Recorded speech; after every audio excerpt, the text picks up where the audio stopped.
बिस्मिल्लाहिर्रहमानिर्रहीम। नाज़रीन, मैं हूँ हकीम अब्दुल माजिद दवान और आज पट्ठों के हवाले से ऐसा ज़बरदस्त नुस्खा आपके सामने लेके आ रहा हूँ कि जो कि ना सिर्फ पट्ठों को मजबूत करेगा बल्कि असाबी कमज़ोरी को भी इंशाल्लाह बेहतर करेगा। और उसके साथ साथ जो जिस्म के अंदर दर्दें होती हैं, असाबी दर्दें होती हैं, पट्ठों की दर्दें होती हैं, री दर्दें होती हैं, इन सब के लिए ये नुस्खा जो है वो ज़बरदस्त है।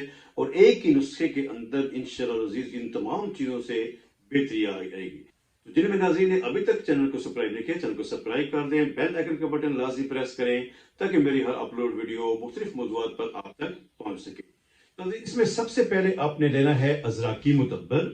अज़राकी को मुदब्बर किस तरीके से करना है कि आप इसमें 1 तोला अज़राकी लें, यानी कुचला लें, और उसको तकरीबन आप आधी चाक जो है वो देसी घी के अंदर उसको फ्राई कर लें। फ्राई करने के बाद जब सही तरीके से वो भुन जाए उसको बाहर निकाल लें, उसके कूटें और उसके दरमियान से एक हल्का सा पिता सा उसका होता है, उसको आप निकाल दें और बाकी का जो अजराकी है उसको बारीक पीस के महफूज कर लें।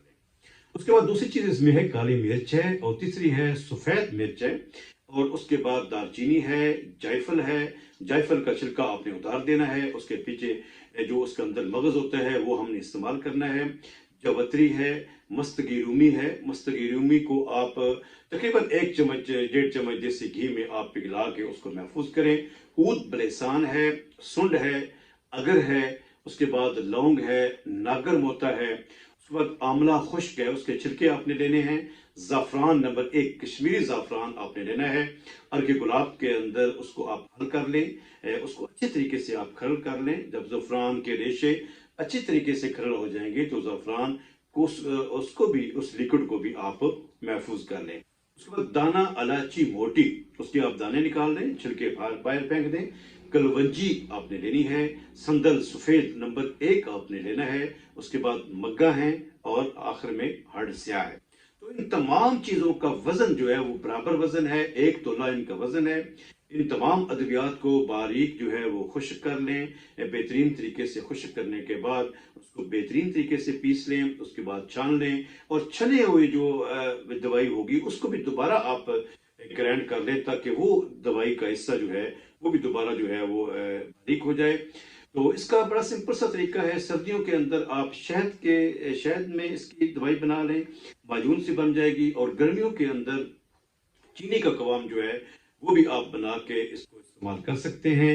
इसको ऐसे आहिस्ता जो भी जितनी भी अद्वियात हैं उसको उसके साथ शामिल करते जाएं और उसके शहद में उसको जो है वो हिलाते जाएं। और इसमें जिस तरह मैंने पहले आपसे कहा था कि मस्तगी रूमी जो है उसकी जो, क्योंकि वो घी के अंदर वो करनी है, तो उसका तरीकाकार ये होता है कि वो उसको थोड़ा सा लें और नीचे से सफूफ उठाएं और उसको इस तरीके से आप मसल लें ताकि वो मस्तगी रूमी भी अच्छे तरीके से उसमें जो है वो हल हो जाए। उसके बाद ज़ाफ़रान का लिक्विड भी आपसे कहा था, वो भी आपने इसी तरीके से उसको जो है उसमें शामिल कर लेना है। नाज़रीन, ज़बरदस्त किस्म की दवाई आपके सामने है, इंतहाई ज़बरदस्त रिजल्ट है हमारे पास अल्हम्दुलिल्लाह।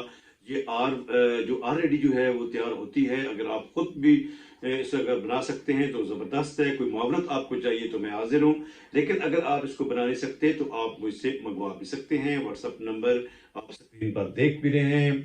तो इसका तरीकाकार क्या होगा, इस्तेमाल किस तरीके से करनी है कि सुबह शाम चने के दाने के बराबर आप दूध पत्ती के साथ इस्तेमाल करें। अगर शिद्दत मर्ज है तो 2 टाइम, वरना 1 टाइम भी रात को सोते वक्त भी आप इसको इस्तेमाल कर सकते हैं। फालिज के पेशेंट के लिए भी जबरदस्त है, पट्टों की कमजोरी के हवाले से जबरदस्त है। और खास तौर पर जो जिस्म के अंदर जो है वो दर्दें होती हैं उसके लिए बड़ा जबरदस्त है और इससे जिस्म जो है हशाश पिशा से रहता है। और मैं यहाँ पे ये रिक्वेस्ट करूंगा कि इसको एक तो खाली पेट इस्तेमाल नहीं करना है, और दूसरी बात ये है कि अबव 40 अगर इसको इस्तेमाल किया जाए तो इसके रिजल्ट जो है वो ज्यादा बेहतर इंशाल्लाह आपको दिखने में आएंगे। परहेज तो आप करेंगे क्योंकि परहेज इलाज से बेहतर होती है। इसमें गोभी का इस्तेमाल, आलू का इस्तेमाल, चावल का, गोश्त और इस तरह की जो बाकी चीजें हैं उनसे आपने इस्तेमाल करना है। बेहतरीन नुस्खा आपके पास आ चुका है। अगर आपको ये नुस्खा अच्छा लगे तो यकीनन दुआ भी जरूर दीजिएगा और इसको अपने दोस्त में, अपने अहबाब में इसको शेयर भी कीजिएगा। दुआओं के साथ इजाजत चाहूंगा। अस्सलाम वालेकुम रहमतुल्लाहि व बरकातहू।